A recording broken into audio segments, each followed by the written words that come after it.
Misandig na lang sa concrete barrier sa tunga sa MCLL Highway, Barangay Putik, Zamboanga City ang 25 anyos nga si Aldwin Peligrin aron mahupay-hupayan ang gibating kasakit sa lawas human mabangga sa laing motorsiklo kagahapon sa hapon, Mayo 3. Samtang gipangdala na sa hospital ang mga sakay sa kaengkwentro nga motorsiklo ni Peligrin nga mga manag-igsuon nga minor de edad nga sila si Lady Marjorie ug Josian Villena nga mga residente sa Barangay Putik. Gisakay sa ambulansya si Peligrin aron madapatan og first aid ug madala sa hospital. Sumala ni Corporal Marlon Fernando sa Zamboanga City Police Station 5, walay mga driver's license ang mga driver sa mga motorsiklo.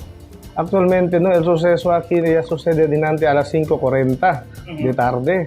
So, este mujer tiene angkas si el driver, si Lady Marjorie, no, Villena. Okay. Kabar di si angkas, di si hermana, si Josephine Villena, no. Estaba sila allá na outlaw lane, kaya aquí sila na sea oil. Kabar tatrabesa sila para aquí going para na East Coast, no. So, este uno, el Skygo, el nombre si Aldwin Peligrin, amos estaba allá na East Coast going para na city proper. Okay. So, el liga on the party planting del sea oil, alias sila tiene collision, no? Okay.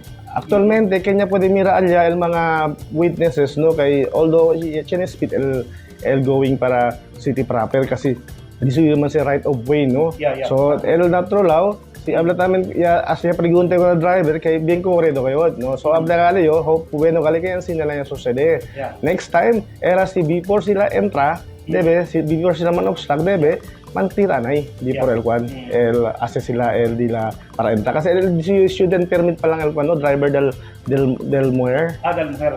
Si kwan, no? Si Lady Marjorie, no? Okay. El natural tamen, asigun tamen, no? Tamen pa, na ito tayo dali kumigo el license, di suyo, driver license. Sí. O baka unay tamen lisensya, no?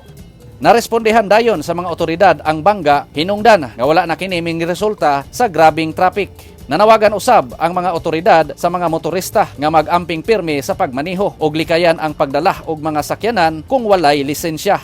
Gikan sa Asia's Latin City, Ciudad de Zamboanga, Jun Tubilag, Newsline Philippines, stay safe.